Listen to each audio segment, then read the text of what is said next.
relating to the work that we're doing, something that you may have dreamt or that surprises you or that is relevant that we would like to know about, please share.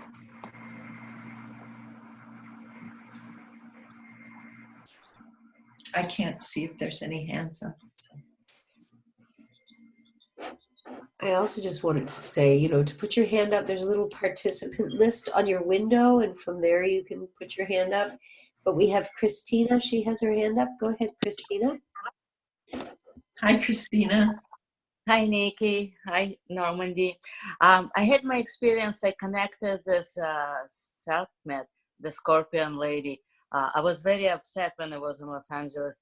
And so Sekhmet came as a Scorpion, and I become as a Scorpion, and I start moving, and even my tail start going up, and I become all like gold, like she is.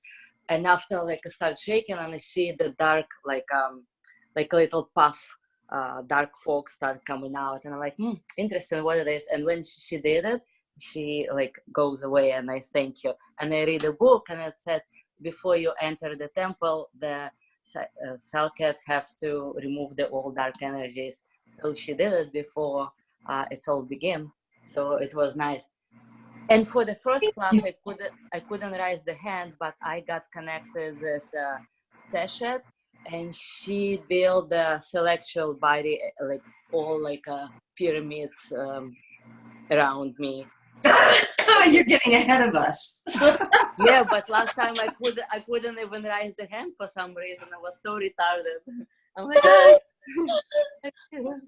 I find it fascinating how you're ahead of us, which you'll find out next week. That you're that far ahead of us. There we go. But we will be calling on you. Do you have your flag and your hymn with you? When yes, it's I time. do have it all. Okay, when it's time, when we're ready to do our journey. Okay, thank you. Is there anyone else who has a share from this week?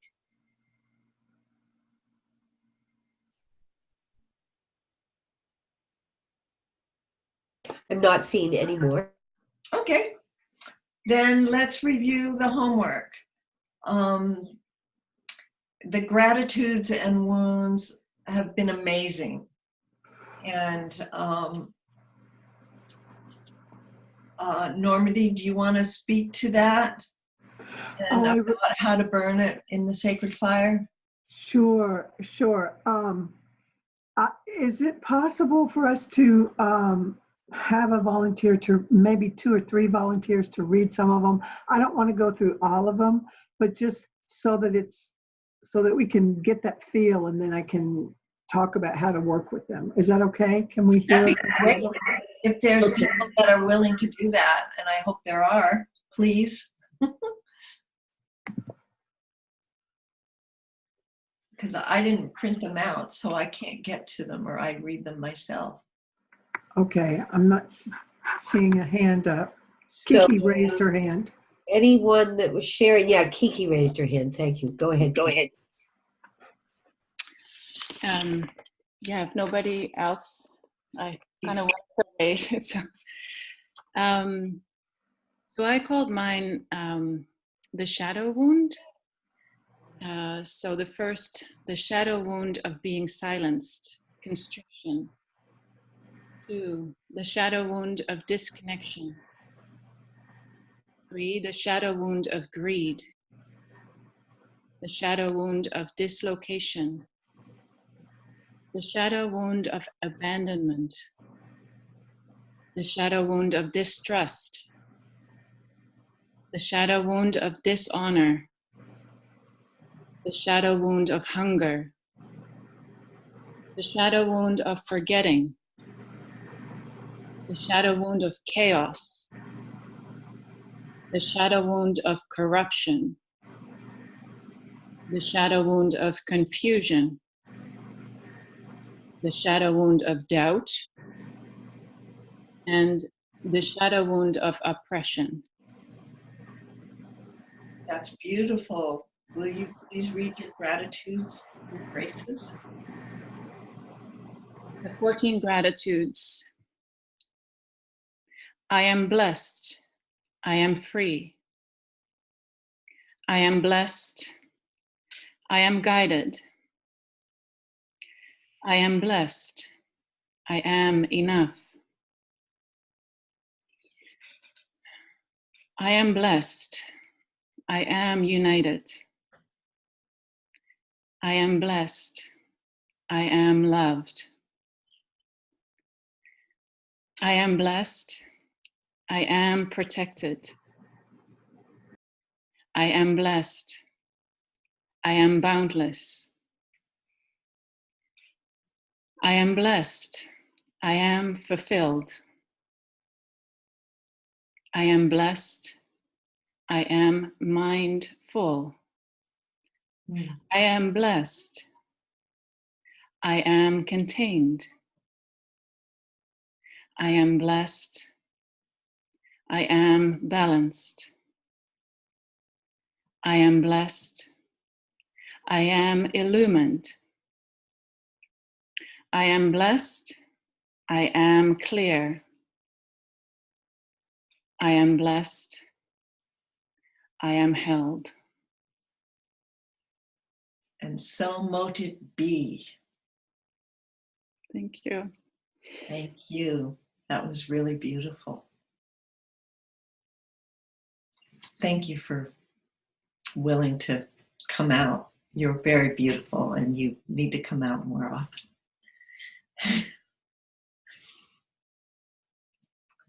Normandy, do we want to see if there's anyone else? Yes, let's see if there's one more at least. There is. Linda, go ahead. Oops, I have to find it. A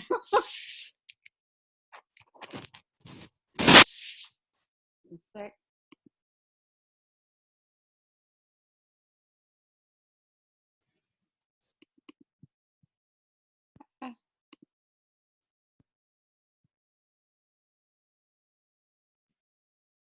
Everybody was so good about writing theirs in the Google group. It's hard to sift through them. Okay, here I go. There you go. 14 wounds. The denigration of my femaleness on so many fronts, loss of my 44-year marriage, having to leave my mountain sanctuary and forest for the town, sons growing up and moving away. Oh, it's making me cry.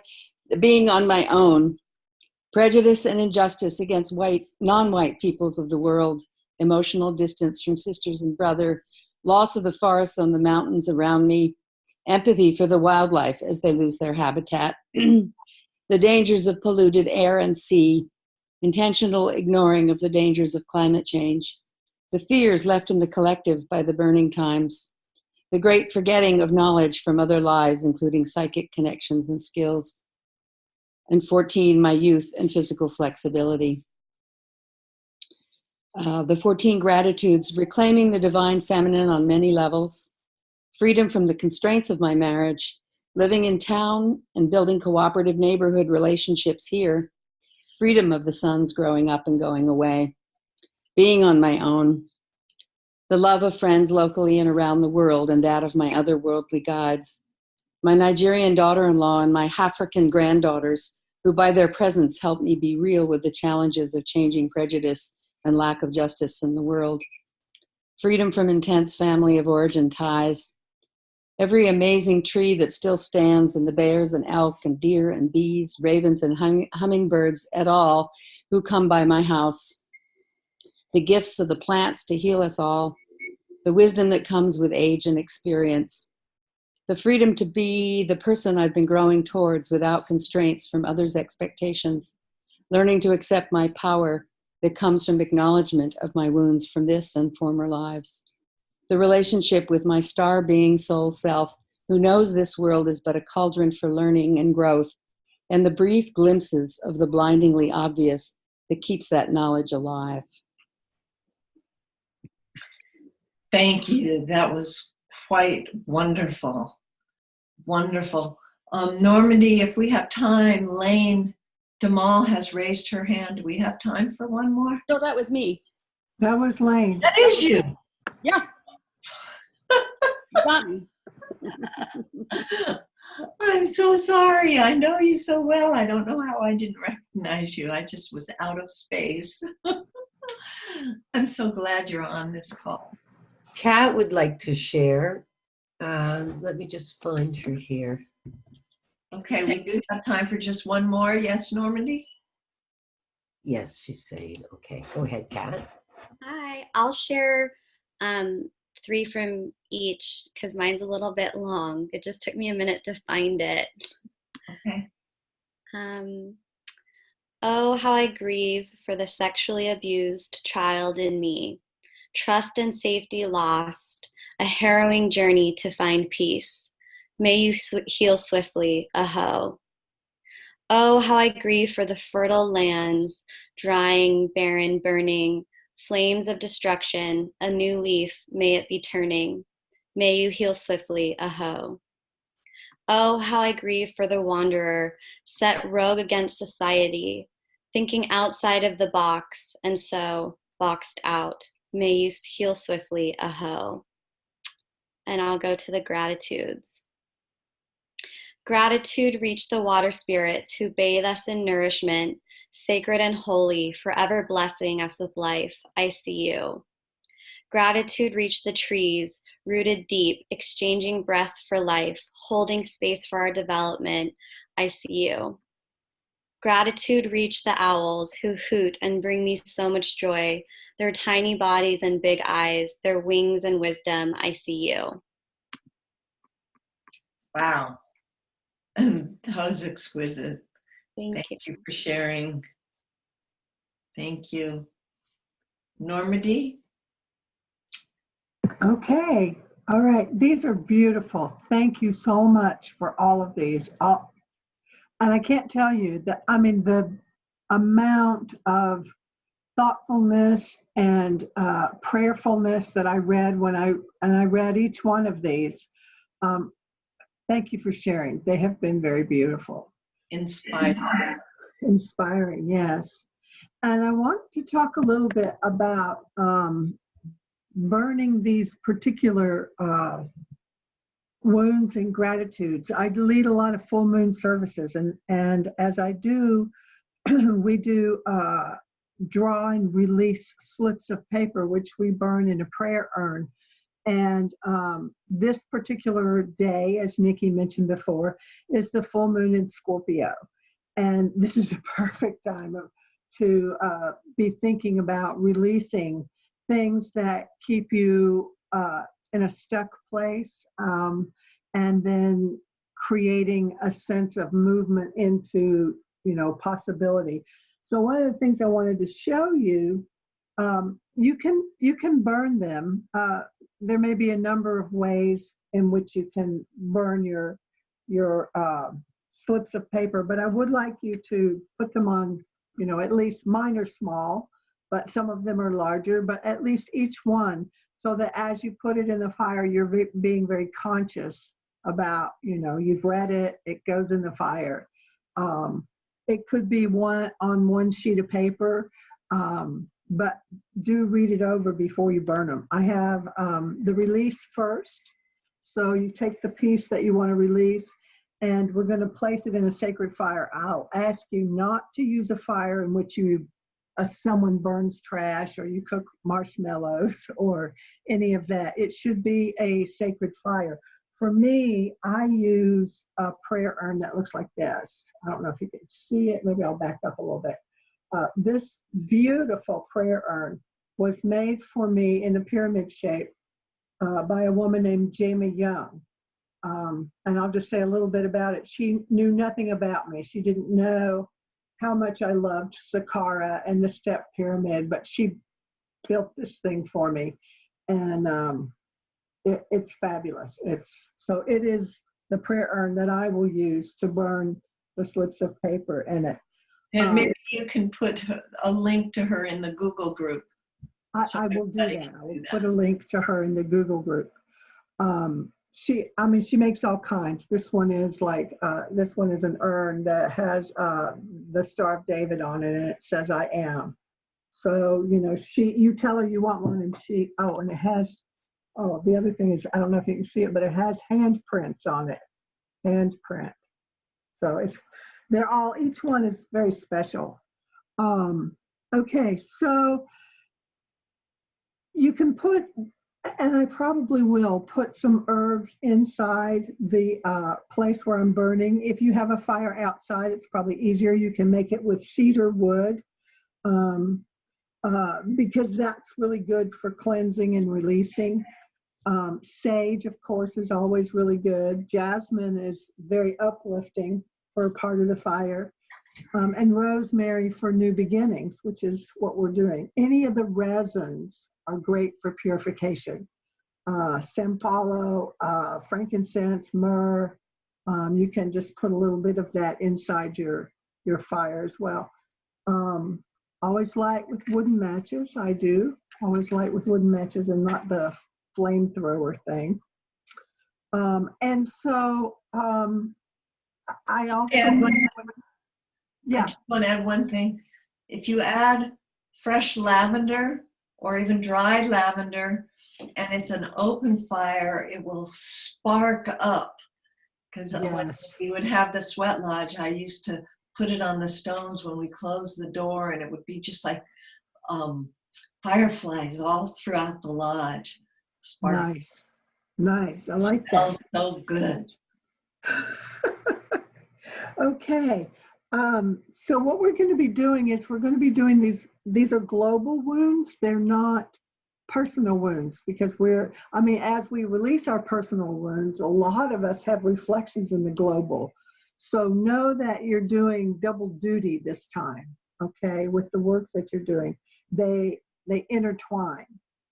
And I would like it, since this is a Scorpio moon, if you can visualize the scorpions of Isis kind of ringed around your prayer urn or your fire.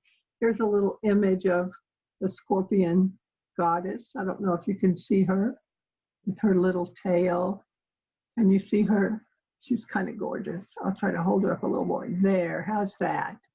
Pretty, isn't she? Okay.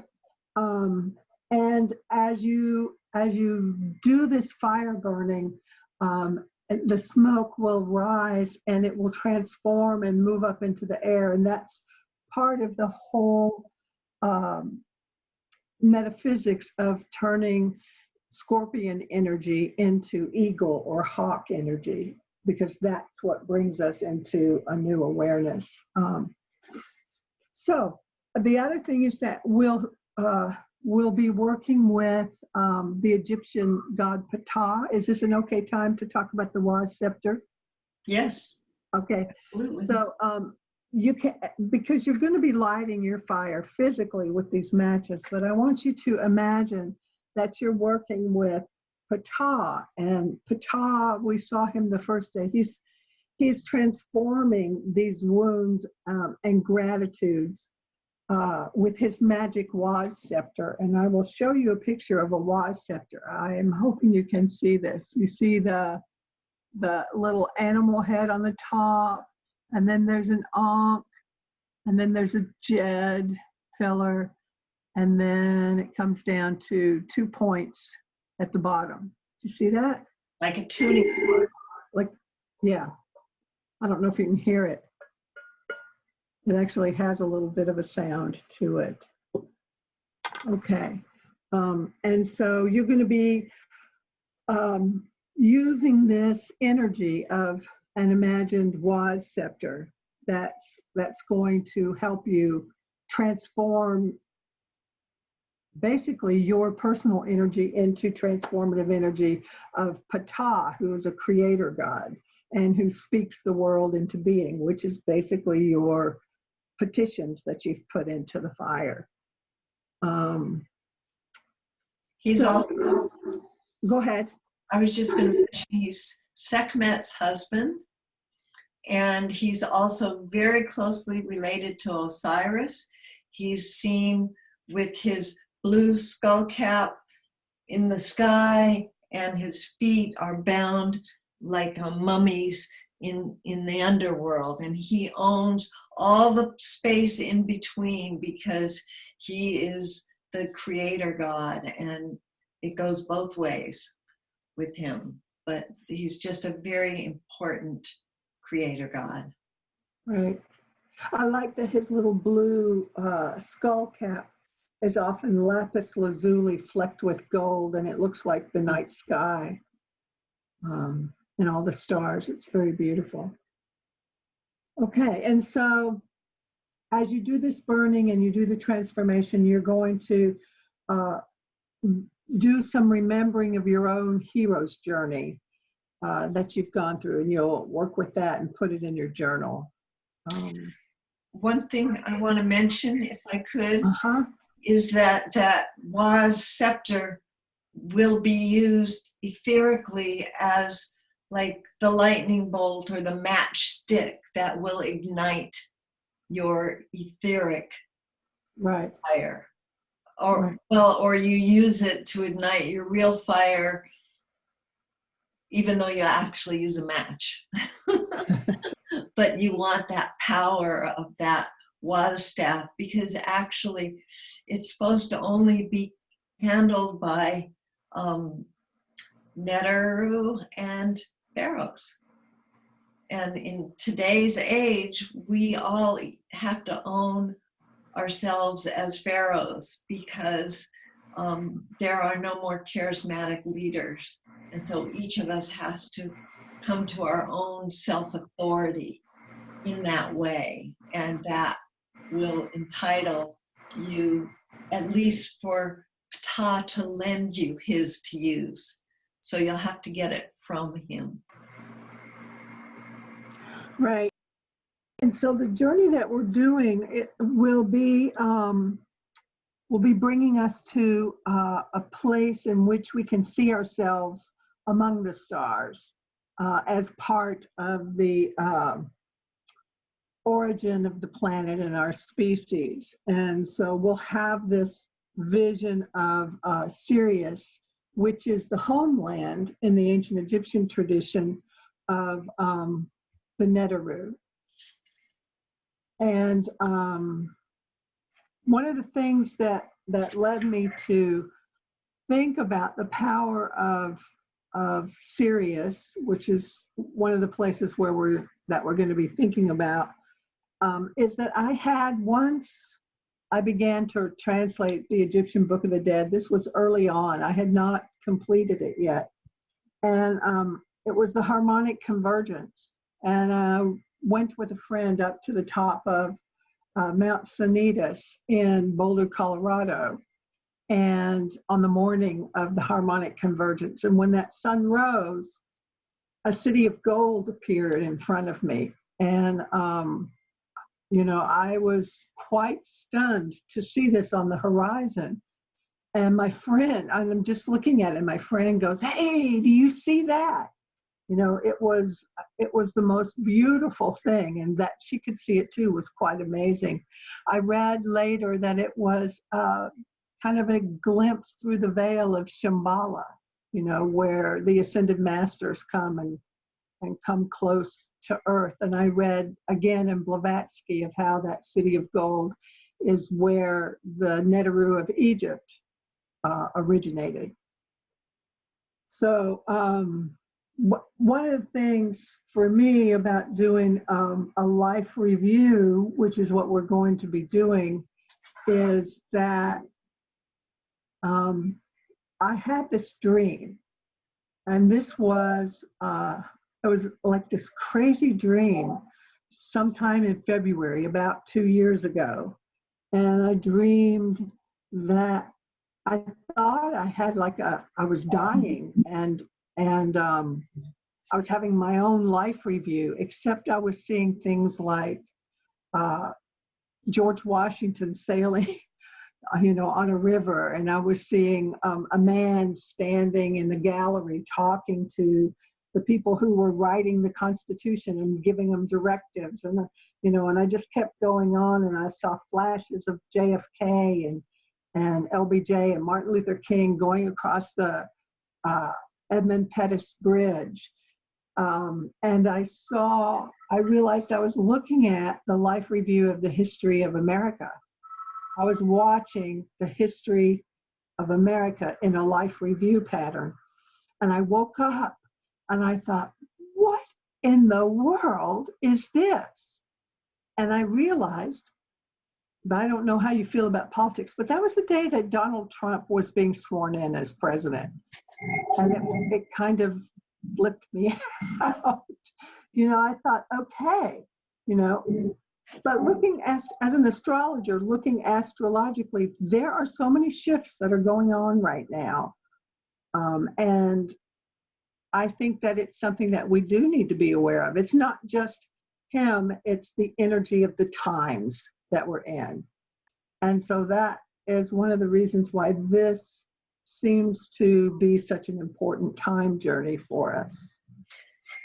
I think before we get more deeply into this journey, I don't know, somebody faxed me all of a sudden.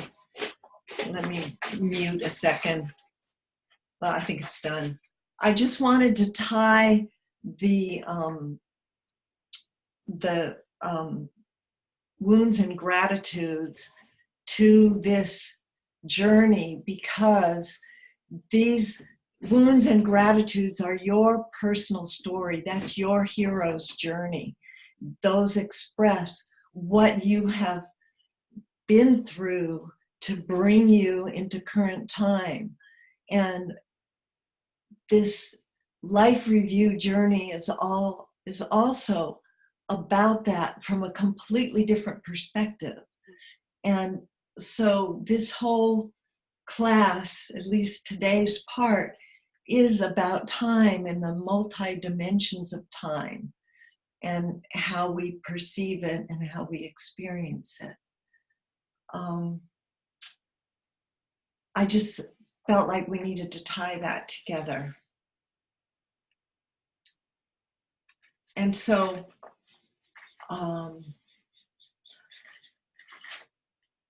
when you read the other participants' wounds and graces, or at least when I did, it was very emotional and it was very inspiring. And so anyway, let's get back to preparing for our life review.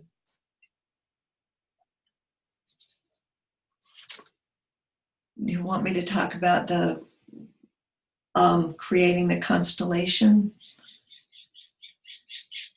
I can't hear you. Right. Just a minute. Yes, we had a couple of questions on what I just said that we probably ought to back up so that we can. Sorry, I hope I didn't No, interrupt. before, and I was trying to answer them, which you may have heard me typing. The symbolism of the wise scepter, they asked what that was. Okay, and so I'll go back to this again. This top section right here is Set.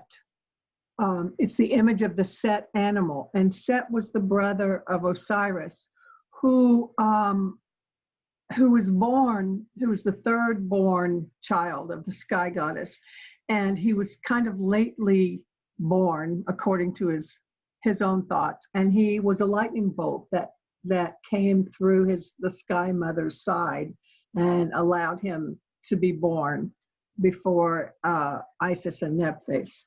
And so that is why Set is connected to that lightning rod energy. It's a very strong energy. It's a very fire energy. The Ankh here, which is on this, of course, is the feminine, and it is more like the womb. So you could think of this, as like the masculine, this is the feminine, and this Jets is part of the stability that we're going to talk about more in the next class, I believe. Isn't that right, Nikki? Yes, absolutely. Yeah, because that's when we're going to actually begin to build our addendum.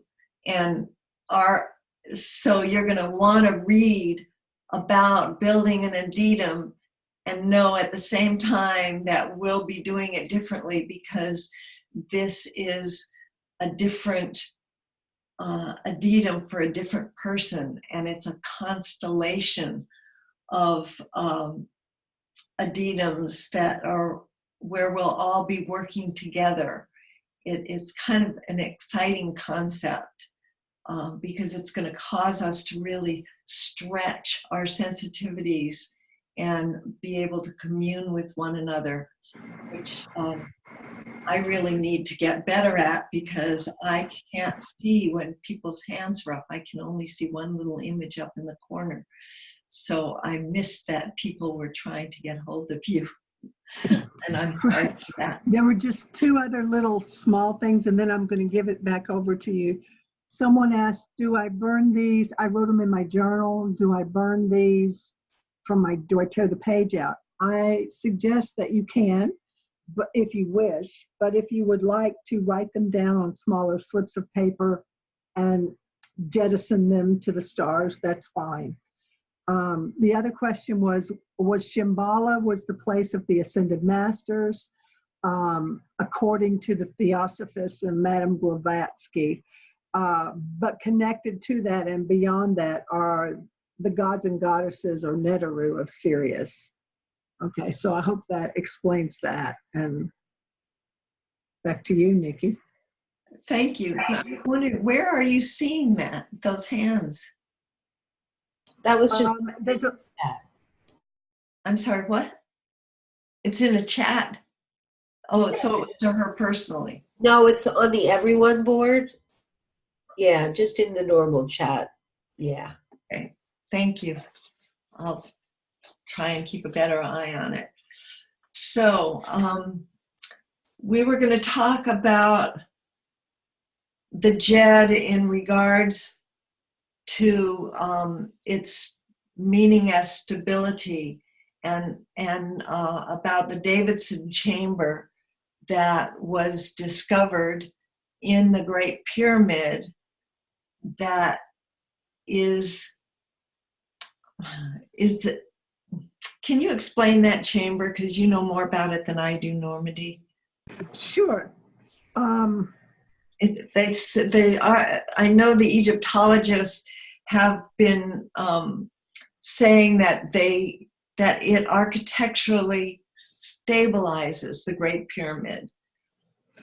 So Right. it can hold the weight, but you can tell more about where it is and how. Right.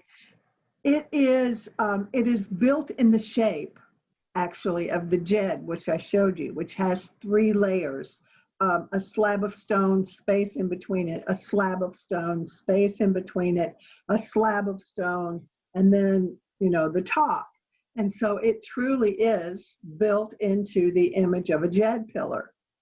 What happens when you're inside the Great Pyramid is it acts also as a sounding chamber, and so it's like the energy is moving.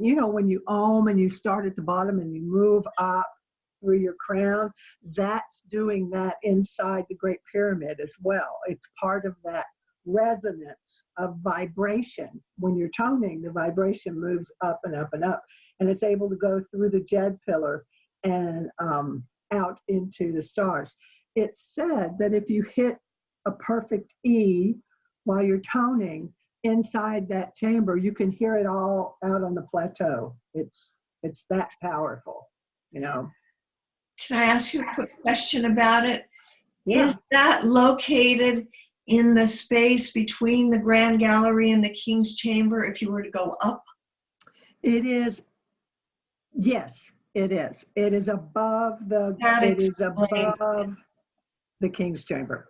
Okay, because when I was there back in the 70s, when I went with the Grateful Dead, I would go down at sunrise and I'd go down into the pit and I would meditate in the darkness down there. And then I could hear the footfalls as the people came in. But one time I was down there when the Rosicrucians had private time in the King's Chamber. Now, how far is that? The King's Chamber is 3/4 of the way up the pyramid, and I was under the pyramid by several hundred feet. And I could hear them chanting as clearly as if they were in the next room. because the sound carried so exquisitely. It was really magical, and now I understand it. Thank you for that. I didn't know how that worked. Really appreciate that.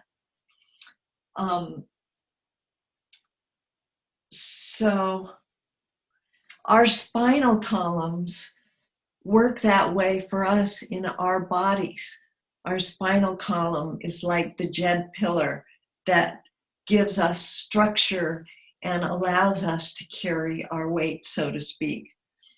And the Kundalini moves up and down in the same way as the frequencies and vibrations in the pyramid, which are made through sound. So there's a definite correspondence there. Now I can read a note, but what does it say? Oops, I couldn't see it anymore. I couldn't read it. Okay, I have a picture of the Jed inside the Great Pyramid so that you can see what it looks like, if you would like for me to put that up. I think that I can show it. Let me see if I can share that page with you just a second. It's a small image, but I think it will work. Okay, can you see that? That little Jed pillar? Yeah, that's it. Right on top of the gallery, and then if you walk through it, underneath that ladder, you bow down. You have to bow down, as you will in this journey, and crawl through. It's either this journey or the next one, but there's definitely one of our journeys that you'll be going up that grand gallery and passing through that. I'm reminded, somebody had a question, but I didn't see what it was. Colleen, did you get it? Yeah, there's a few questions that have come in. Actually, Day was asking, they're asking about the chamber. So is the Davidson chamber accessible? No. Not to regular people. I've not even been there. Right. And I get a lot of special privileges, but I've not gone there. Normandy, have you? Oh, no, I've not. It's archaeologists only. The door is always locked. Someone was asking or saying they know of 3 chambers. One's very deep and dedicated to the rebirth, the second in the middle, and then the one on the top, the sarcophage. But where is that chamber, the one you showed? And This is separate from those 3. okay. And someone was saying, so there's the kings and the queens, and what was the middle chamber? The Queen's is the middle chamber. It's called the subterranean chamber they're thinking of, the one that's the pit. Yeah. That's the one that's down below that I used to go and meditate in the darkness. It was before they had lights, and so I carry a little candle and just kind of crawl down in the dark. It never occurred to me to take a flashlight. I really love the dark. It's actually my favorite place in the Great Pyramid. So Thoth wanted us, was there any other questions first? That's it. Thoth wanted us to make a link between the Jedi, and is it in the translation of your book, Awakening Osiris? No, it is not. This is in the Book of the Dead, I believe, by either Pionkoff or Faulkner. It's the first chapter that they have. Mine is linked to it, but it doesn't read exactly the same way. And the way he said it was, I am Jed, the son of Jed. I was conceived in Jedi and born in Jeddu. So what that's relating to is that the Jed pillar is also the Orion constellation and the structure of the star body of Osiris. So we've always known it was like the backbone of Osiris, but this is an interesting way to put it. And so you can see that I guess it was Star Wars, that they were totally linked into this. And that's where they got their Jedi from. It's also an electromagnetic structure that's connected to the planetary grid. And that allows you to become a catalyst to amp up the energy of the planet. So when you are aware of the Jed that lives within you in the form of your spinal column, you can consciously amp up the energy of the planet. And I know many of you are also in the flock, and if you aren't, email me and I'll see that you become part of it, because we're kind of doing corresponding work. That's from my free planetary healing calls to action. But in that work, we consciously become catalysts to amp up the energy of the planet and transform the pollutants, eat oil and shit gold. I don't know. It's pretty amazing. Yeah, so I just want to say that when they say I am Jedi, son of Jed, conceived in Jedi, what they're actually saying is Jedi is another word for energy. So, right? And right. We are energy. We're born from energy. We're conceived by energy. We live in energy, and we are reborn as from energy. And that is really another way of saying what Hermes Trismegistus said in the Emerald Tablets: as above, so below, as within, so without. So that's the idea that all is vibration, all is energy, and that the form, energy, can take any form. It is always transmuted, never destroyed. And that's the whole point of what we're thinking about, how to use that energy. So, in this journey that we're about to take, this is it's a planetary life review journey where you not only get glimmers of your own life, we're going to try and go back and start maybe as far back as the whales. What's it called? The place of the whales in Egypt? Valley of the Whales. Valley of the Whales. Can you talk about the Valley of the Whales? Sure. I think that the thing about the Valley of the Whales is that it was about 40,000 BC. And at that time, that's about the time that they date the plateau where the Sphinx was actually covered in water. And that's what the age they date the Sphinx to. So there was a lot of marshy sort of land that then dried up and became the Sahara, and did not support life because it was too saline. But these whales were found, these whale bones were found in the Sahara after the wind blew, and they thought it was just sand dunes, and they revealed that it was these whale bones, big whales. And they looked at them. Yeah, sorry?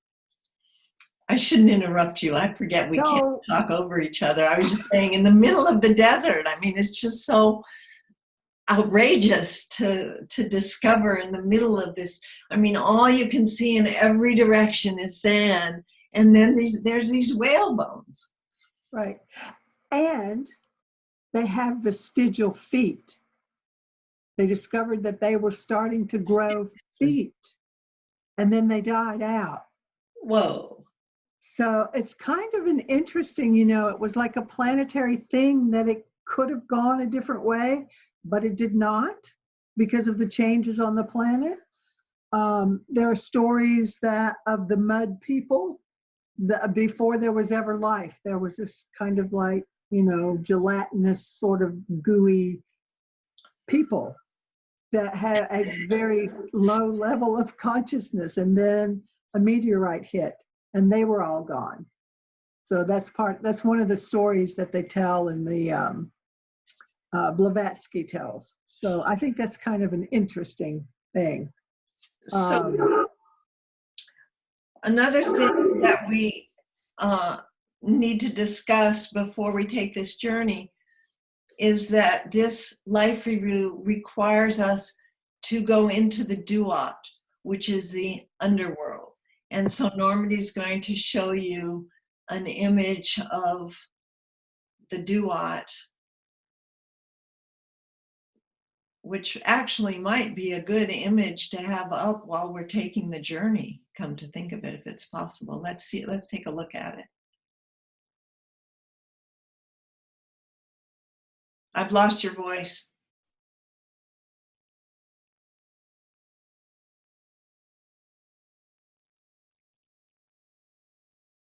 Can you speak over it? I can't. There. Yes, I can. Can you hear me now? Yes.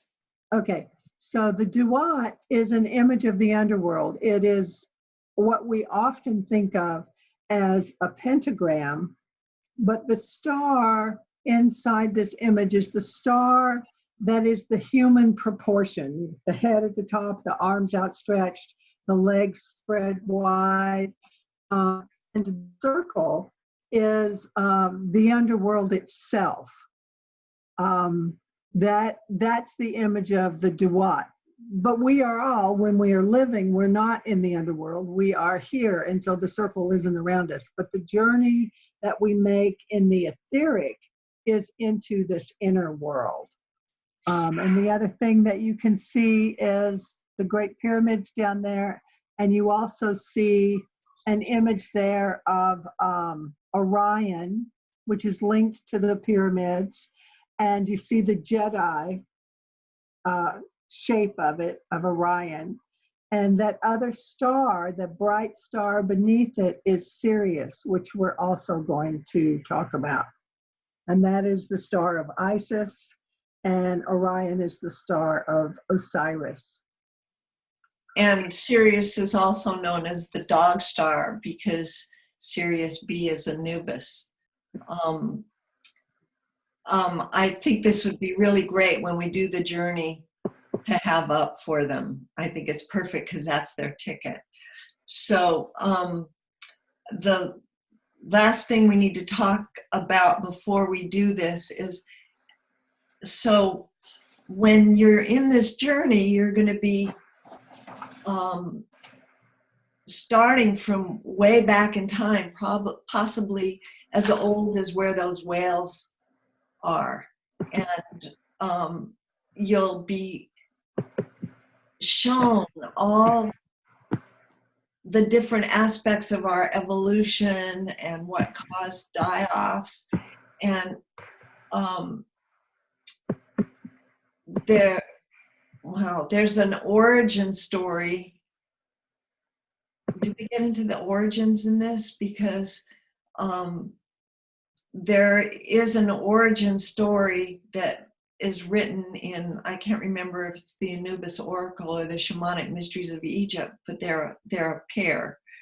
And it describes how the Neteru at this place that will be going at some point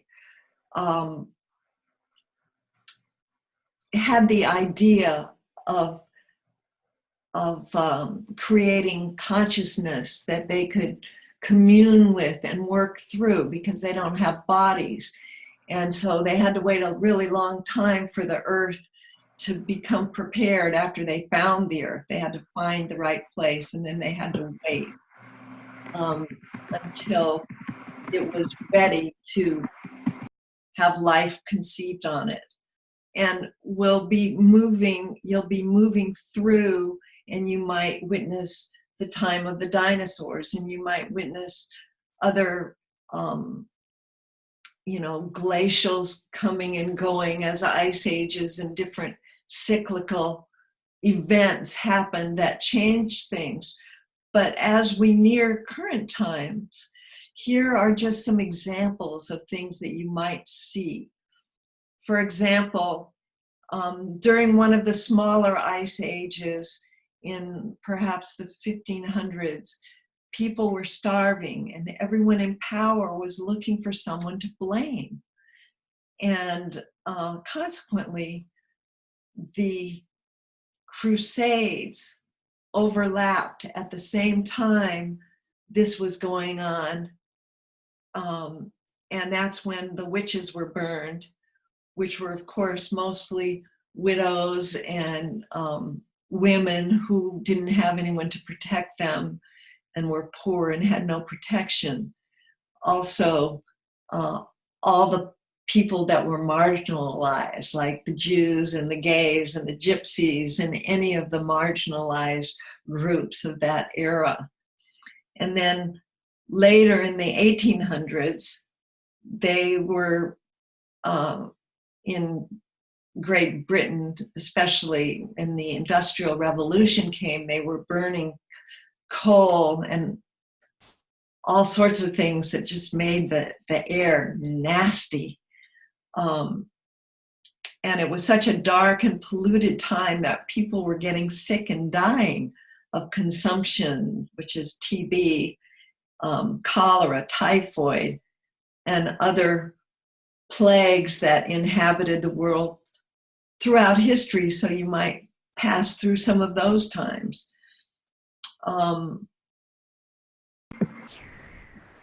Did you want to say something? Yeah, I just want to say that all of that, that cyclical transformation, it's just how the earth releases and heals itself. And so, a lot of it is what we're going through right now. It is that energy of the climate change and the shift that we're going through that's creating this sense of scarcity that people feel these days, that's making them kind of crazy and xenophobic. And, like people at the bottom look at the people at the top and saying, you've got everything, how come I don't have something?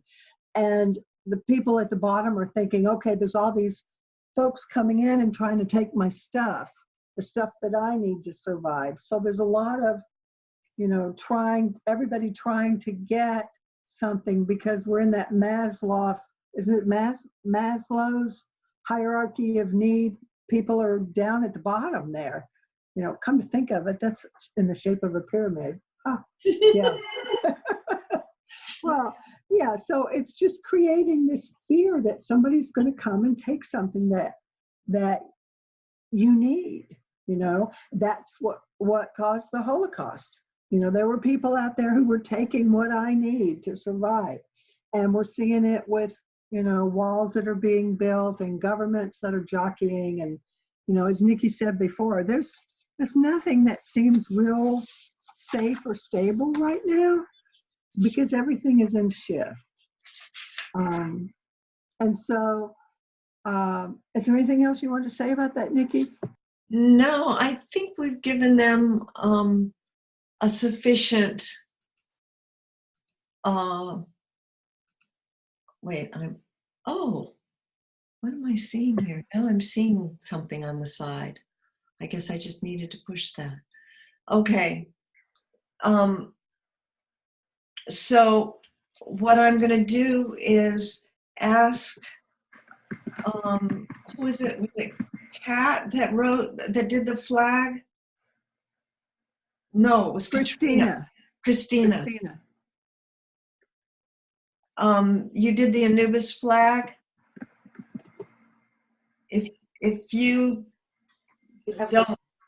not able to show it to us, Normandy has a picture of it. Are you there, Christina? Yes, I'm here. There you are. Okay. This is a Nubis flag. Let me see. It's so beautiful. Thank you. Raise it up so we can see the whole thing and the writing. No, you have to your camera. You have to. Yeah, there we go. Beautiful. So, Beautiful. and when I was writing every letter of his name, it started giving me the him and who he is and how he was abandoned. It was quite interesting. Like in each letter, it has to be drawn that specific way. So I kind of start channeling and connected this him when I put the name Anubis. Oh, that's just beautiful. And will you, this will be the invocation to start our journey. So while you're listening to this beautiful hymn to Anubis that Christina is going to read to us, you can begin to ground and center and prepare to journey. Okay, so I can read. Oh, please. Hail Anubis, who come from the age of time. Your name show us how far back you go. You always watching us and protecting us. Let us see you. Let us feel you. Let us follow you. O great Anubis, who come from your own pain as abandoned child, show us the step away above and beyond our own pain and story. May we all get healed, removing layer by layer, unroll from one life journey to the other, as above, so be below. May you guide the souls to the light, as above, so below. Hail Anubis, shaman of the dark. Your name goes back far and beyond eternity. Anubis' name hold the stories. Hail Anubis, forever in our hearts. That's it. Thank you. Normandy, can you put up the picture and then of the duat? And then I'll start the journey and we'll just kind of go back and forth. Okay, so ground and center yourself. And let's just start with, just do 3 heart breaths. Inhaling from earth and sky. Well, first finding your heart flame, feeding it love. Then inhale from earth and sky. Hold while it mixes with your love. And send it out in every direction. Then in again. Hold and exhale. In. This time while you're holding, intend that all our heart fires connect. People listening to the recording and people on the call all around the world. And now do one more and offer it to Thoth.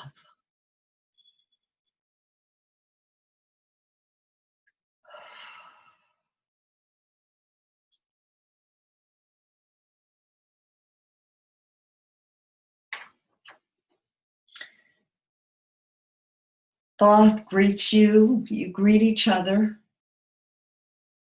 and Thoth hands you a ticket and tells you that he's taking you to the movies. And when you look down at the ticket, you see the duat symbol that we have posted, and that's your entry point. So when you look with your inner eye at that symbol, you're drawn into the duat, or the underworld,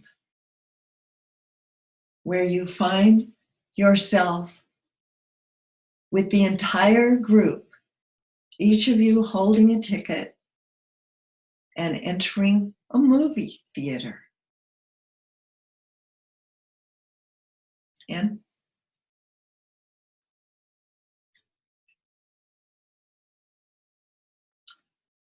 The reel that is playing is the story of the situation on the planet that we need to change.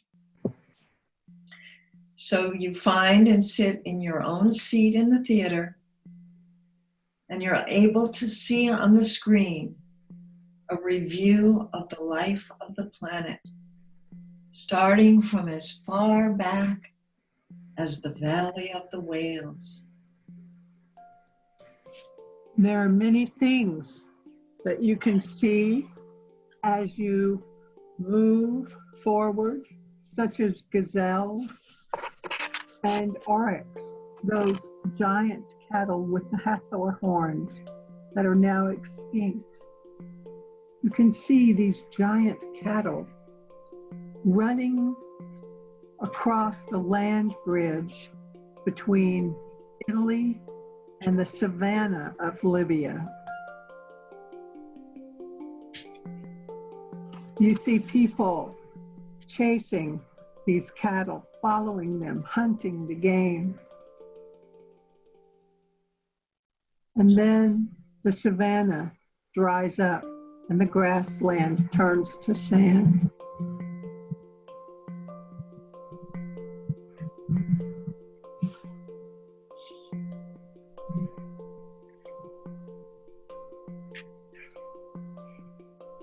You see the wind sweeping the dunes and the animals running into the heartland of Africa or toward the Mediterranean.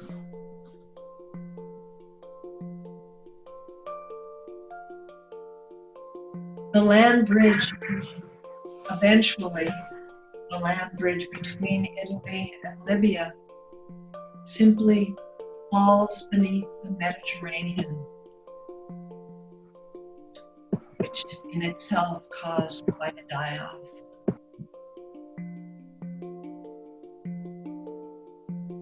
And as you observe that, something changes. And that story stops and dies, and the people either perish or follow the animals and find new places to live. So just observe that for a moment.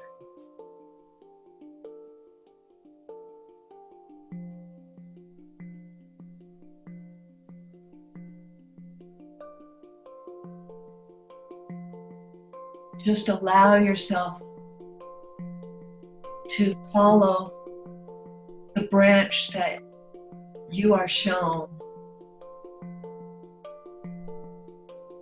and watch the different cycles as they sometimes repeat themselves and sometimes are new and different depending on where in the world you find yourself.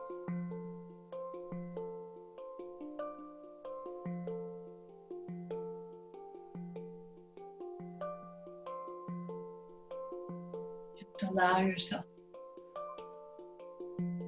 time to travel through time.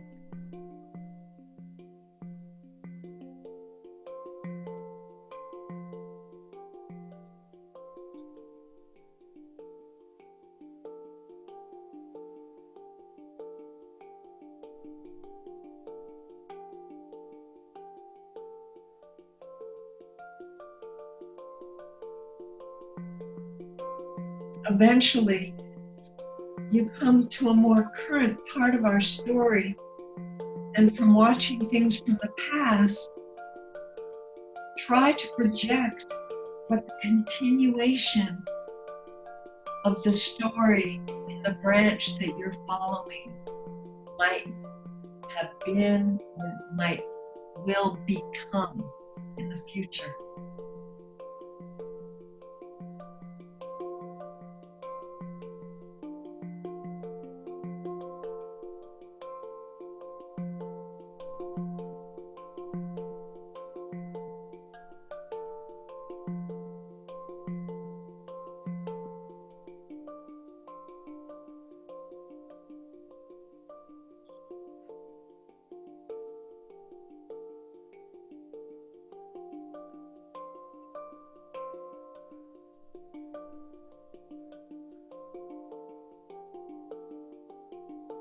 as you travel through whatever branch you're moving through, you might see little ice ages and cold snaps, as well as cyclical droughts. There could be floods and rains and many amazing discoveries in parts of the earth that you've never experienced. But one thing that's consistent is that every time there is a major climate change, it reveals something new to us about the past, as some plants leave and new ones arrive. So reflect for a moment on these possibilities.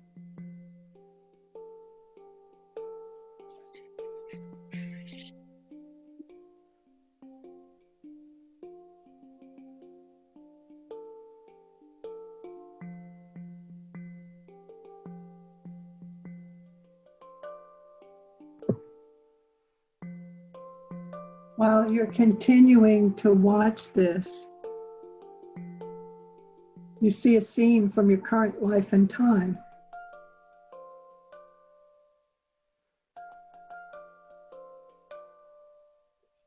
Once that comes into focus, you see a human outline, and you step up over a curb and into the outline and take your place in the movie.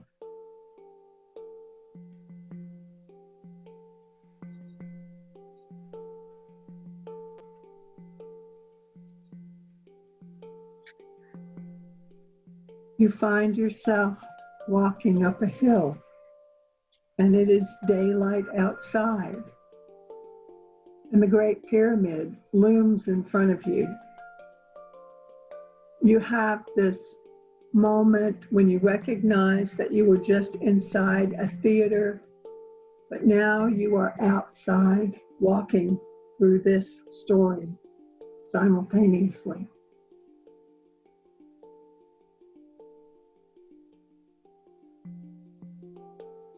You walk all the way up to the base of the pyramid. It's really huge and tall, much bigger than you can imagine if you've not been there. They can't do it justice in photographs. You find yourself by yourself, and you climb up the steps that lead to an entrance into the Great Pyramid. There's a temple guardian, just one, standing outside. He's an Egyptian man wearing a galabaya who holds his hand out and helps you to step into the doorway, where you find yourself back in ancient Egypt, at a place in the pyramid where you have to crawl through a narrow corridor from quite some way. And when you come out, you've entered the Grand Gallery, and there are steps on either side so that you can walk up one side or the other of this huge Grand Gallery with this immensely high ceiling that it's just unimaginable how they could have built this pyramid with this opening in it. I mean, it's unimaginable, the skill that it would have to have taken for the architecture to be realized.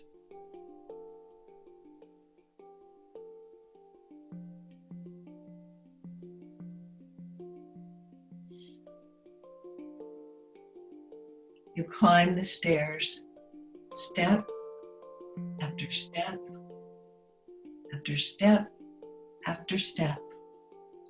in wonder the entire time.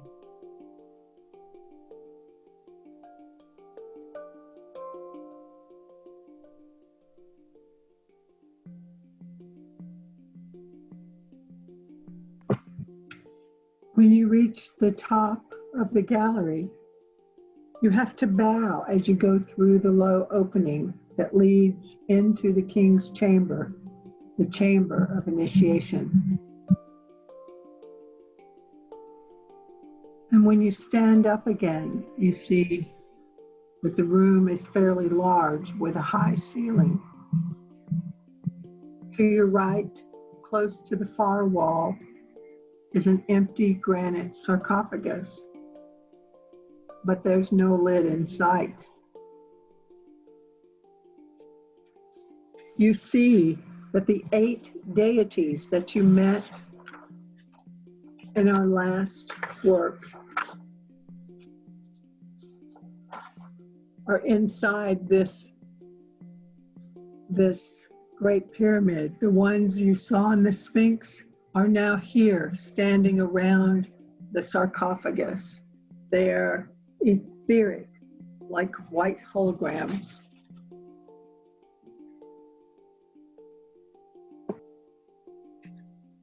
You nod in acknowledgement to Isis and Nephthys, to Seshet and Ma'at, Hathor and Sekhmet, and Selket and Set.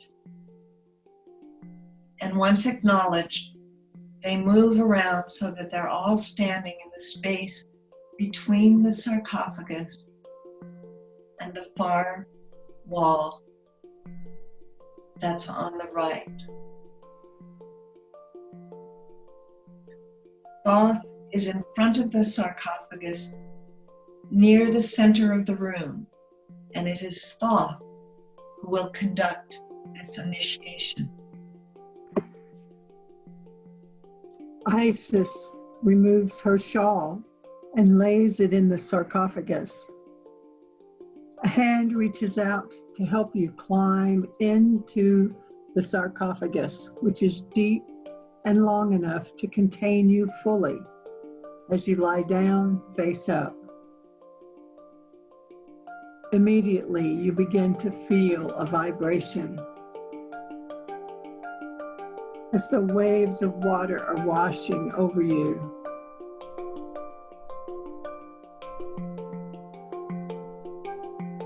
You are lifted out of your body as though you were levitating.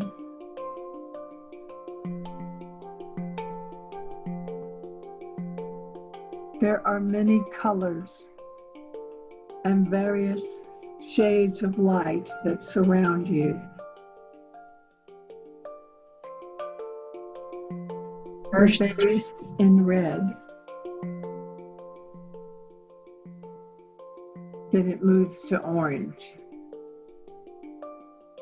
then yellow, then green, blue, and indigo like the night sky.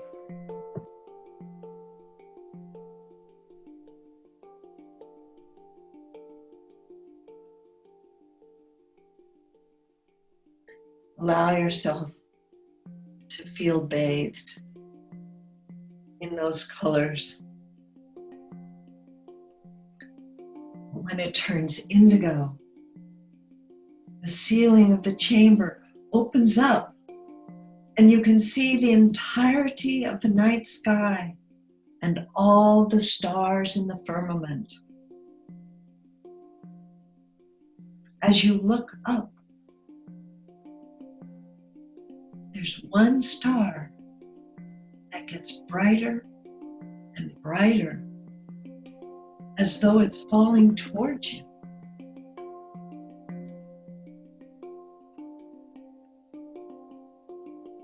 The points of light on this star are sharp and brilliant. And it's Sirius A and B combined. And it's as though you are falling to meet it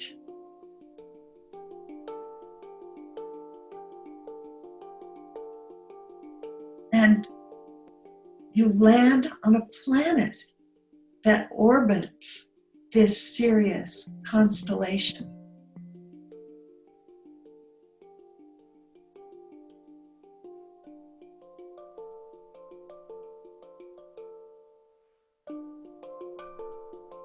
Isis is there, and she tells you that she is Sirius A. And then she introduces you to her companion and guardian, Anubis, whom we've acknowledged with his flag and him. And Anubis is identified with Sirius B, which is the dog star. Greet Anubis and thank him for all he does for us, for he is always watching over us and protecting us.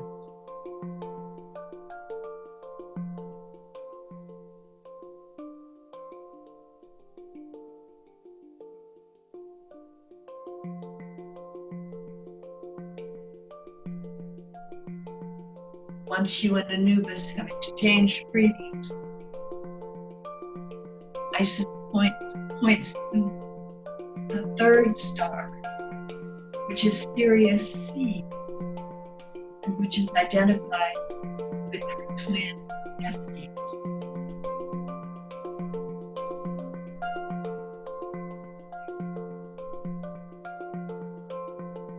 And now Isis and Anubis take your hands on either side, and their energy will lift you up and carry you, flying up and through the indigo sky.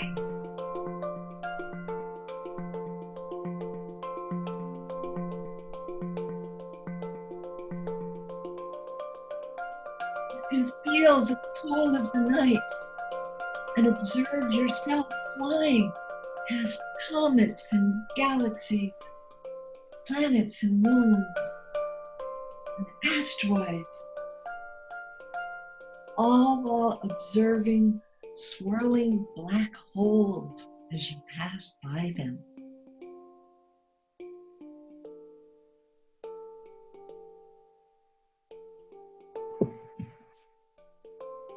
Eventually, you land on the surface of a planet that is beyond the solar system that we know. Yet this is the origin of our Earth experience. Its inhabitants were those that had the idea of us before we came into being, oh, so long ago. This planet also orbits the Sirius star system.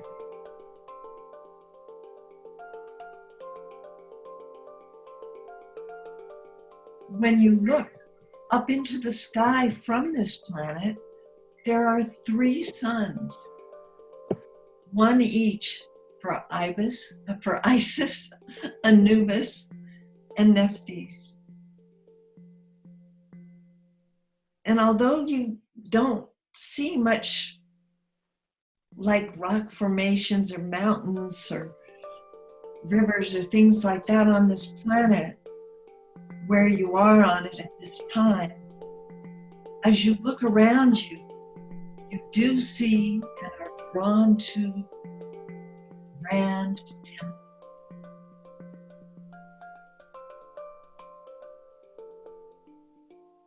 You enter through an outer gate and walk through a large courtyard filled with giant plants that are unlike any you've seen before. Some even tower over your heads.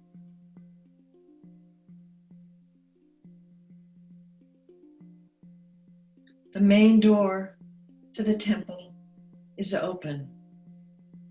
And when you enter, Thoth is waiting for you. And he says, "Surprised to see me? I'm everywhere, because I am the architect of time and space. I am the storyteller of the past, the present, and the future. I think you've come for your story. He holds out a rolled up scroll and says, "Is this what you are looking for?" And he hands it to you. When you look at it, you discover that this could be written in hieroglyphs, or maybe it's a map, or even rows of numbers. Keep looking at it. Feel the weight of it in your hands and the scratchiness of the papyrus as you hold it.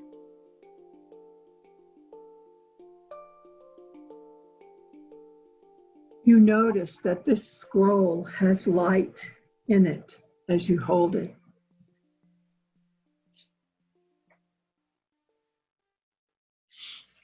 And although it appears difficult,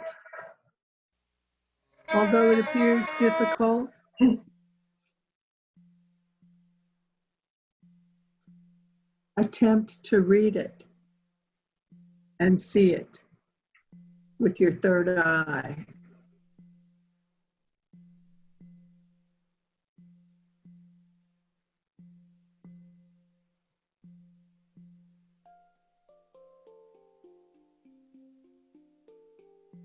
This is the story of why you are here, why you were born on earth at this time.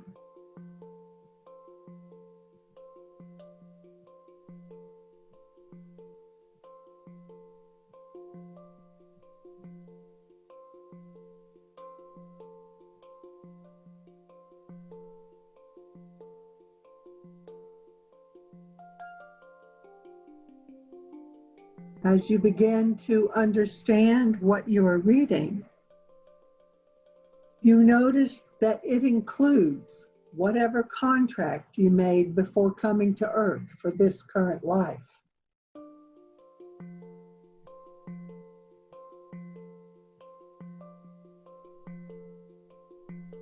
You needn't be worried if you can't read it all now, because by the end of this class, you will know.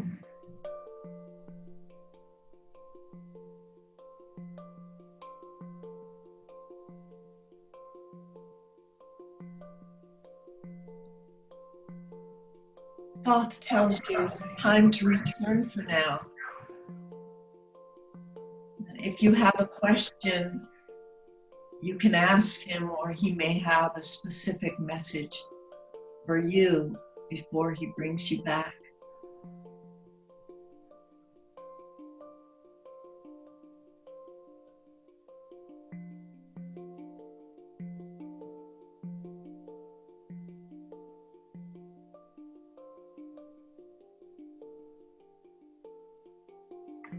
Whenever you're complete with your interaction with Thoth, take the time that you need.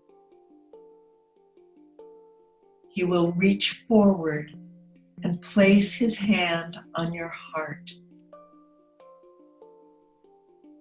And as you feel his energy flooding through your entire being,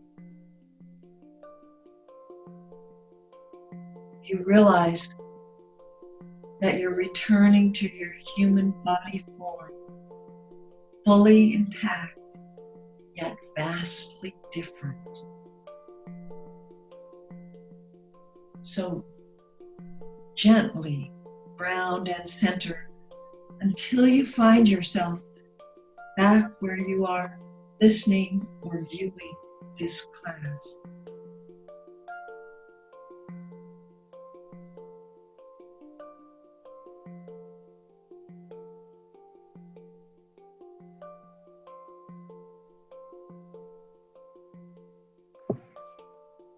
As soon as you feel grounded enough, take up your journal and write as much as possible using key words that will remind you when you have the time so that you can fill in the spaces.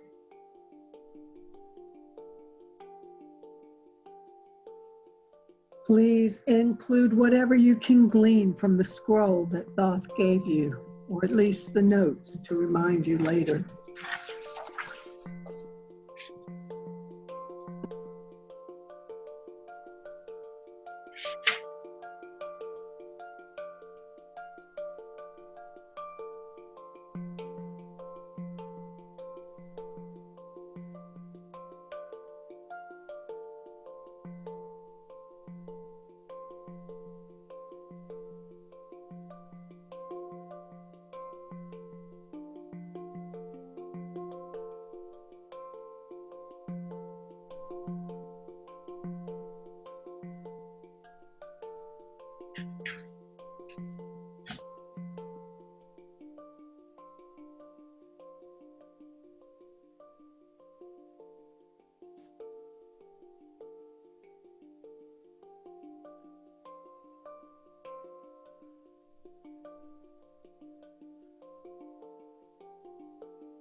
Wow.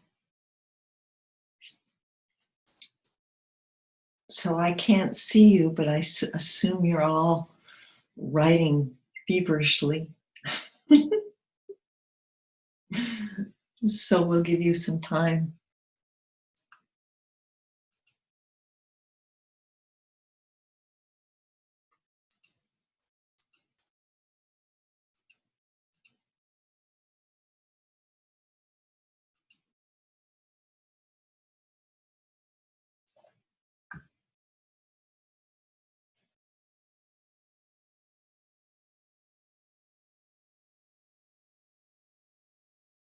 Colleen, can you put up an image of the entire room? Or not? No, maybe not. I can. I mean, I can do the whole group. Gallery view, it's called. So now.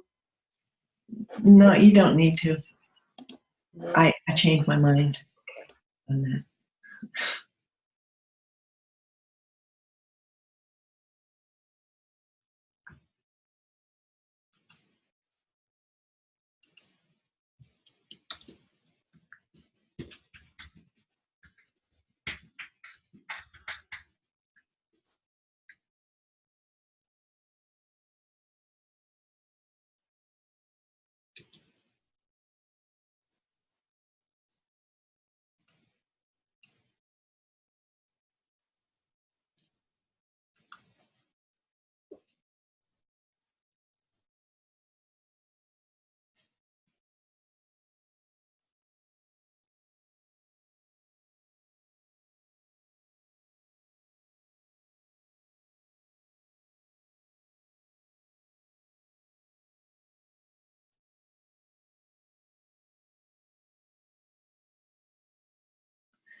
Okay, well, if anybody's ready to share, you can go ahead and start sharing while they're still writing. I can't see, so I can't tell.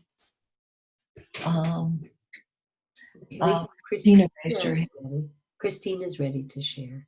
Go ahead, Christina. Hi, thank you. It was very profound journey. It was interesting before you guys were worded out, I already been in that place, and it feels like I was in Mars, or maybe when the planet started, and I see all this warm reddish creation. And when they've been put in sarcophagus, I start experience my own death.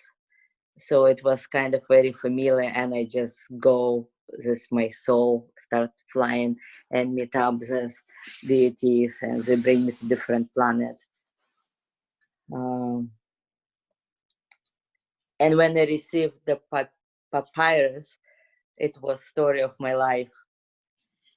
And when Normandy said it's the story of my life, and for some reason I did not want to read it, and I just left it at that. And I very strongly feel I need to read. I need to learn the hieroglyph. So I guess it would be my next step into that, Wow. exploring that. Yeah, and my what kind of contract I had done before. I did coming back from different life and this life, and my contract was to do it over and over, to step in into that path where I am at. So that's what was my choice to do before, and that's what where I can come at, and maybe I find my purpose in that life again.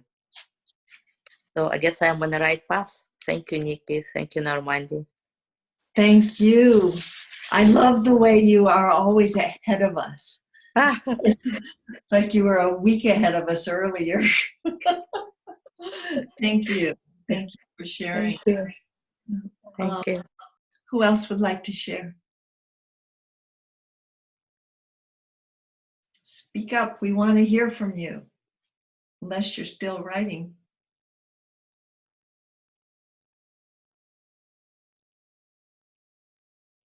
I think, Seema, that you wanted to share. I'm just looking at a, yeah, go ahead. You have the mic. Thank you.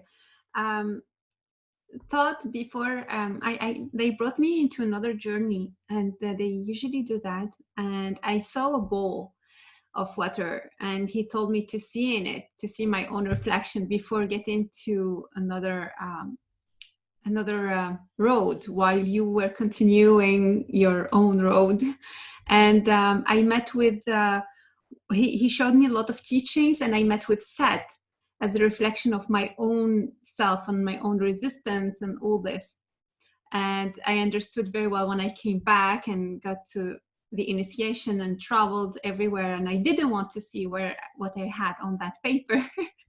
But I remember that teaching he told me about, see a reflection of yourself, and I saw my resistances, and also that thought of that the thought I had about life as an injustice. So I had to face that before looking at my contracts and what I came to do and all that. But So were you able to see your contract? Yes, I saw my contract and what I have to do at the moment. I saw it more as scenes and symbols. And it was really interesting and empowering, like reminding myself that crystal origin of my true being, or something like that. Excellent. Excellent. Thank you. Thank you for that. Do we have another share? I know we got some great people out there.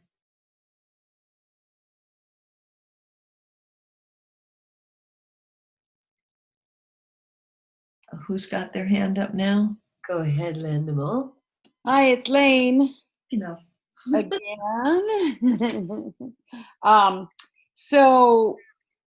Interesting that as we were heading out, I grabbed hold. I have my Isis necklace on today, as well as a new one from Iona, the Ionian marble, this sacred place I was this summer, and that I know has Nephthys in it. Don't ask me how, but I just know it does. So I have them both on. And then when I reached Anubis, he hugged me, and then appeared as a puppy for me. I hope that doesn't mean a real puppy's coming into my life, but you never know. But he was that approachable and probably chewing things, that we don't necessarily want chewed. The scroll was a map, a treasure map of this place that I live and the village, the 3 villages that I live in. And I've been playing with something else that came through this summer was the ley lines that swoop around the earth, the dragon ley lines. And there's beginning to be evidence that one of them comes ashore here, the one that goes through Shasta. So I've been exploring that and, sort of what does that actually look like and feel like. And interestingly, there's also a legend of a treasure that got buried here. So all of that is swirling around, and I'm to write about it and paint it and explore it through my art and my creativity. So I have my assignment. Excellent. Thank you. And did you also get to revisit your contract, or were you already well aware of it? I'm quite aware of it. I mean, it's to be here, and I visited something that came through with my sisters who are angry at me for having left sort of the family in the East Coast and living here all these years, and they were kind of standing there with their arms kind of akimbo, kind of going, why aren't you part of things? And I just kept getting, because I'm where I'm supposed to be and I'm doing what I'm supposed to be doing, and not to stay there in that world, the Philadelphia world. So so that was affirmation. And Excellent. Thank you. Is there anyone else that would like to share?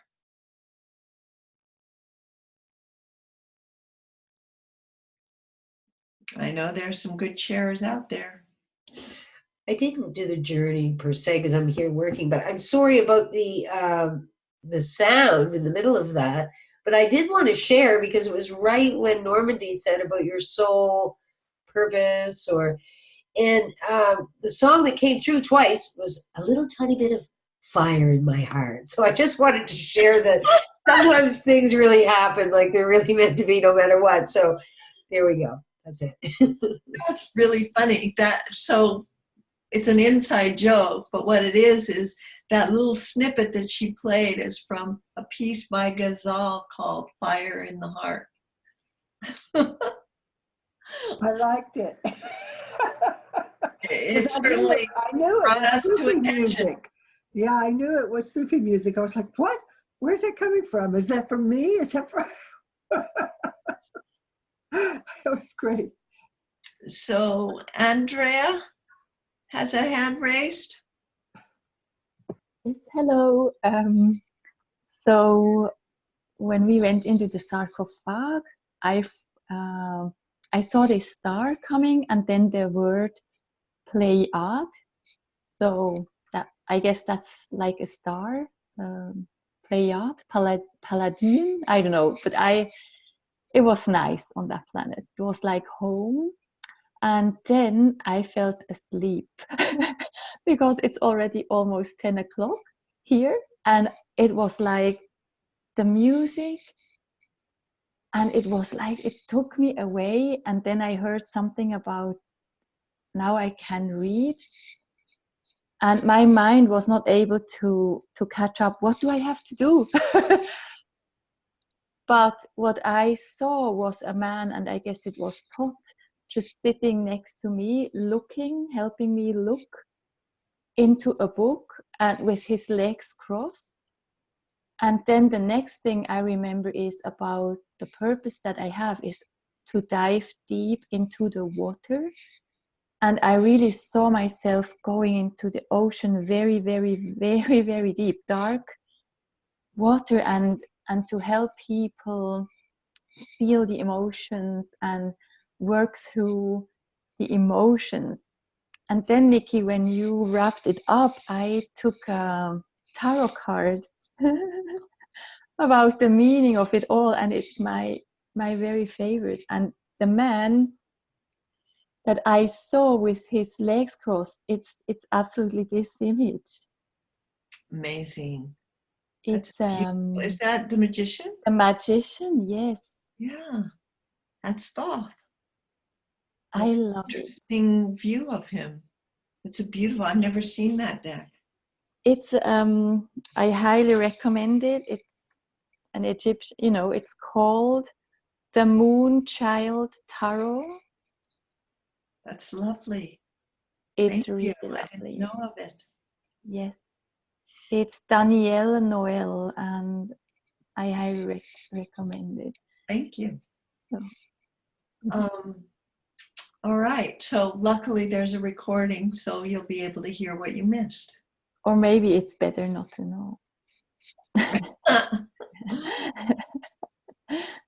So, well,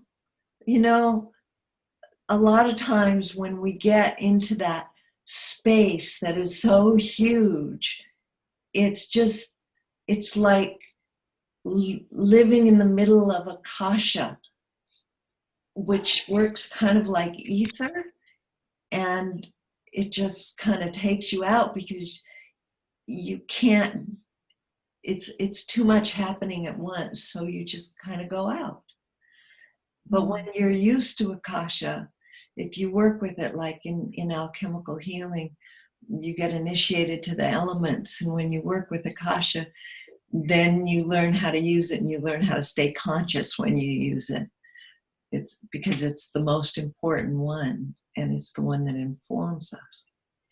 So, all right. Is there anyone else?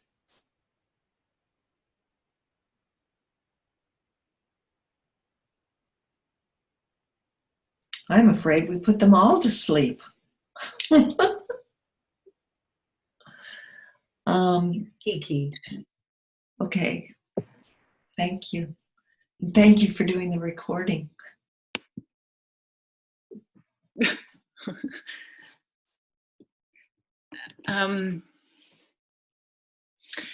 So I wanted to share, just because I still feel it and I think it needs to be released.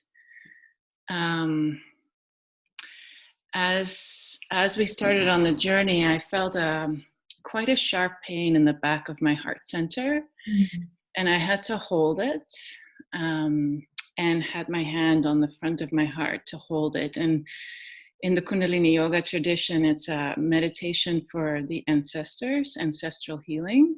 So I held it and was just with it. And then it shifted. It went to my throat, and it's still there. It's Does it feel like a blockage? It feels like strangling. Okay.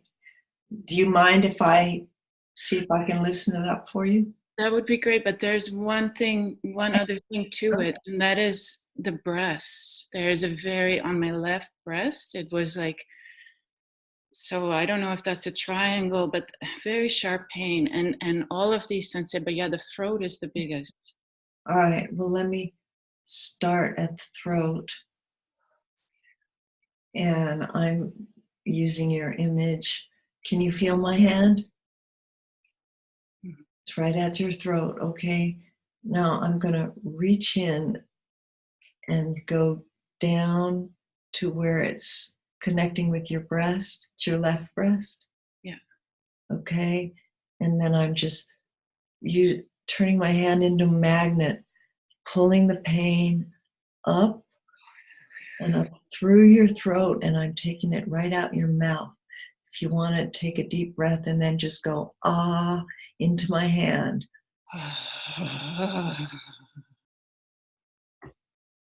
Okay, has the pain receded? Yeah. Okay, I want to make sure I get all of it though. So. Oh, no. What's happening? I don't want to hurt you. No, that's okay. It's okay. I trust. It's getting it undone. Okay, I'm gonna use some water and I'm gonna go in under it and loosen it up so there's no roots that can cling to you. And I'm gonna reach down, and now I'm getting what's left or trying to get it all. And again, pulling it up through your mouth. So go ahead and take a deep breath and send it out. Make a nice noise for it. There we go.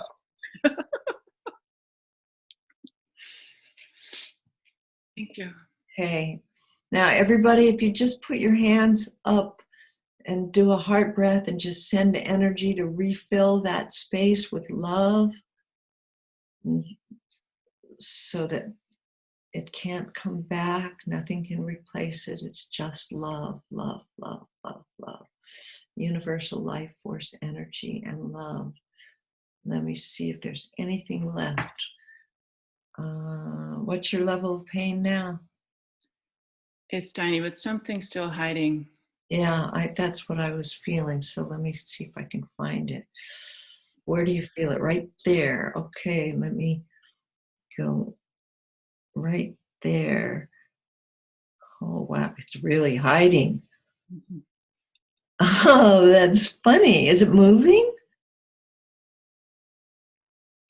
It wants to go behind my collarbone. Yeah, it's hiding. It's on the run. Okay, let's see if I can catch it down there. Okay.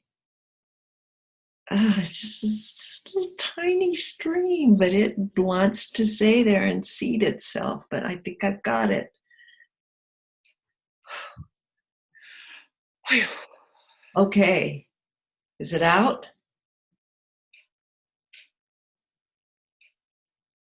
I'm refilling.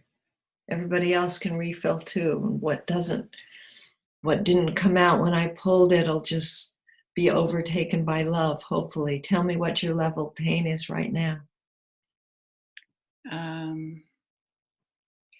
We at 0? Tiny? Mm-hmm. Oh. Yeah, it's so puckered. Oh, yes. No. Oh, it wants to go down. Okay, so I can't take much more of class time with this, but I can continue to work on you, but I really want to get it now. I've got a hold of it. Oh, I know. Oh, I'm doing it the wrong way. Let me try it Consu's way. I love you. Come on. I'm going to take you home. Don't worry. Just come to me. Yes. Honey sometimes gets more than vinegar. I'm loving it up. And it's just moving up and out. Yes, there.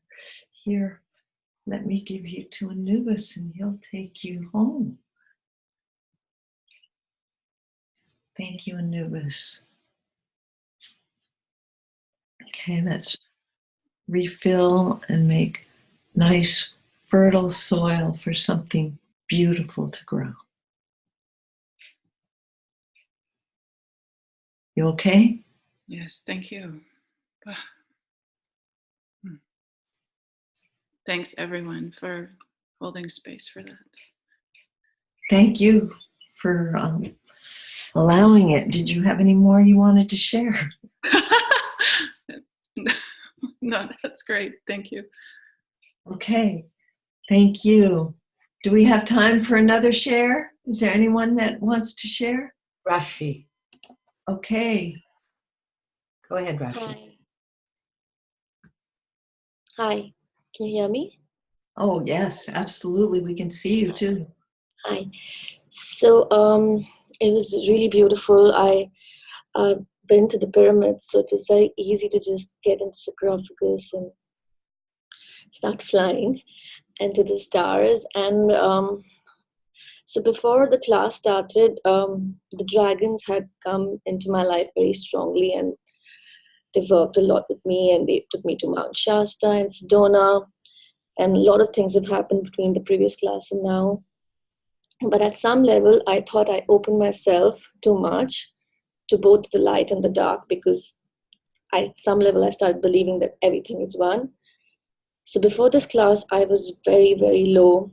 So a lot of thought has always been sending me messages that he has my back. So when today, when I saw my contract, they all came in, and okay, it was like a support group which conveyed that, don't worry, we have your back. And I saw my contract of what I'm here for, which is transmitting the higher dimensional energies into the earth grid.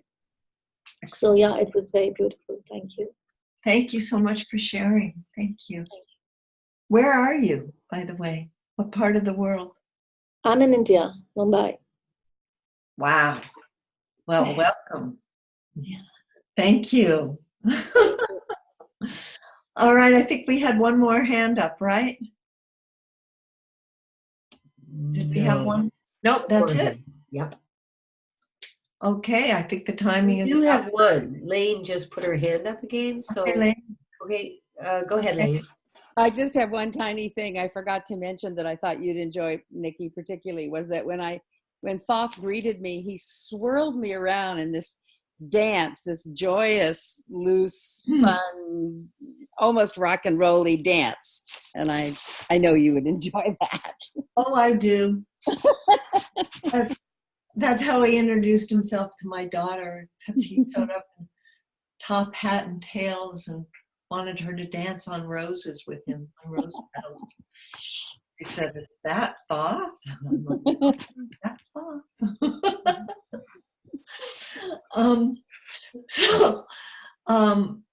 So we need to talk about our homework and then what we're going to do in the next class. So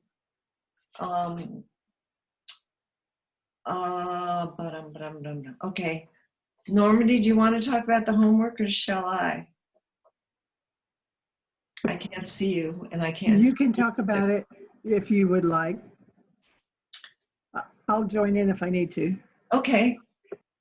Basically, try and fill in the blanks in your scroll as much as you can. You know, really try and get what your story is on that scroll that Thoth gave you. And write it in your journal along with your dreams. Really pay attention to your dreams. And I think that that's something that Normandy, you might want to talk about, because you're really the dream person in our new pair. Yeah, if you, I have found that the more people journey with the Neteru, the more their dreams show up as hieroglyphs or have Egyptian themes to them. And so there, you'll be entering into the dream temple. The hieroglyphs were a way that they actually worked through oracularly in the dream temples. And so if you have any kind of inklings at all in your dream time, you need to jot it down right away. Saying, "I'll remember that later," doesn't really work, because the message is like right at the moment when you get it. So keeping a book by your bed is always a good thing. Writing a dream intention before you fall asleep. Talking to Sekhmet. Sekhmet is great with dreaming. And so is the Egyptian god Bes. You can find a picture of him online, and he's that little African pygmy guy with the beard and his tongue in his teeth. That's Bes. Yes. Go ahead. I often heart breathe with Sekhmet when I'm going to sleep, and the way I do it is I inhale and give it with love, and as I exhale, she inhales what I exhale. Gives it love, and then exhales it to me while I inhale it. Mm-hmm. And before I know it, I'm asleep. But I found that now when I want to talk to the Neteru, that's how I heart breathe with them, and it's really quite powerful. So yes, I often will lie down and ask the hand of, or the paw of Sekhmet to put her paw over top of my hand so that we're like, she's got her hand on me and we're just going to lift up and out of my body and move Lovely. into space. So, Lovely. yeah. So we also want to remind you to engage with the Google group as much as you can. And, as, if they ask questions, and you have an answer them. We'll chime in whenever we can, but it's so amazing to see the things that you've written, how you've introduced yourselves, and how you wrote your gratitudes and wounds. I mean, it was just so moving. And so I just want you to get closer, because when we create our constellation of aditams next week, the more we know each other, the more aware we'll be able to be of one another, because we're creating a working constellation of heart temples that is. You want to add something to that? No, keep going. I want to add something after that. Okay. Well, I lost my track. So you'll come back to it because it goes with that. Remember that resist the urge to interpret somebody else's dream. I want everyone to share, but resist the urge to interpret, because we're communally dreaming, and that every time somebody shares a dream, you respond to it as if it were your dream. And so you simply want to hold it in, because it is everybody's dream that we're dreaming, and it will begin to make more sense, and the pieces will all come together. So I hope that clarifies that. As Nikki was saying, we're a constellation of energy. And so that's why we aren't going to interpret somebody else's, because that's a personal psychology that we don't want to impose upon the dream temple that you're in right now. And it's important that next week we're going to be dedicating yourself to Ma'at. In order to get this heart temple, you have to do a covenant with Ma'at. So you need to give some thought about that and what that means. And if you don't know who Ma'at is, I forgot to bring the tile to show you the picture of her. But she's a winged goddess on a plinth with a single feather. And she is both the goddess and concept of truth, justice, harmony, balance, and cosmic law. So she's very, very important, because we are all training to become warriors for Ma'at. That's everybody. I mean, Ma'at we're so out of balance on the planet right now that for us to bring the balance back is going to require us to be really dedicated to this work. And then you also want to think about who you want to dedicate your temple to, what goddess or god that you want to live in the nows of your aditum. And so read about building aditams in our book, but know that we're building something completely different, because we're working as a constellation on a planetary scale. But it will help you if you read all about building aditams and what aditams are, and then we'll just, be able to trick it out for you in a way that everybody will be able to understand when we meet next. And you also need to learn about Set, because we are going to journey with Set.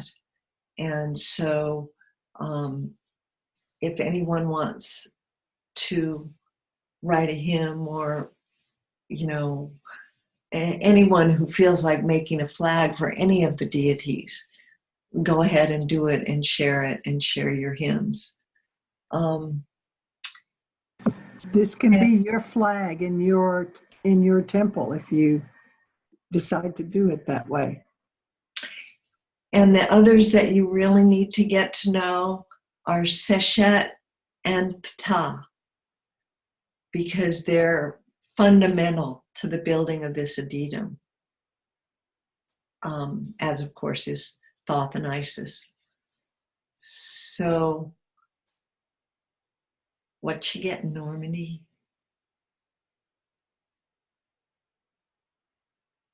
Seshet. Oh, it's reflecting. What's it reflecting off? There's something if you hold it on an angle, maybe we can see her more clearly. It's such a beautiful image of her. There you go. That is Seshet. See how she has the 7-pointed star, or perhaps it's a plant like San Pedro. And then she has the horns of Isis over her, raining down all that wisdom of Hathor, who is the eldest of the gods, she and Thoth. And so Seshet and Ma'at are the two partners of Thoth. And Seshet is the guardian of the libraries and the keeper of the records, and the one that lays the plumb lines for all the temples. And Ma'at is, of course, I just already explained who that is, but the truth and wisdom are totally entwined. And so I think we've come to completion, unless anybody has a question. So, does Lane have something else she wanted, or is that from Yeah, no, that's new. Lane did have a question. Yeah. Okay, and then we have to go because we went over, actually. No, I actually don't. I must have poked something I didn't need to. I'm good. Great. Well, then we would like to thank you all for coming, and all of you who are hearing this by recording, know that you're with us whenever you listen. And it's been a joy to share this work with you. Thank you so much for being here. All right. Bye, everybody, wherever you are.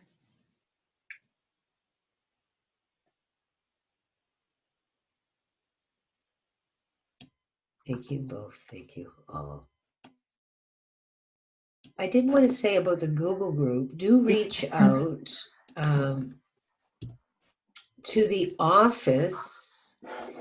I just want to put their email address in there for you. If you need to, someone had requested about joining the Google group, so I just wanted to make sure. I put it in a little chat group, but you can reach out for questions.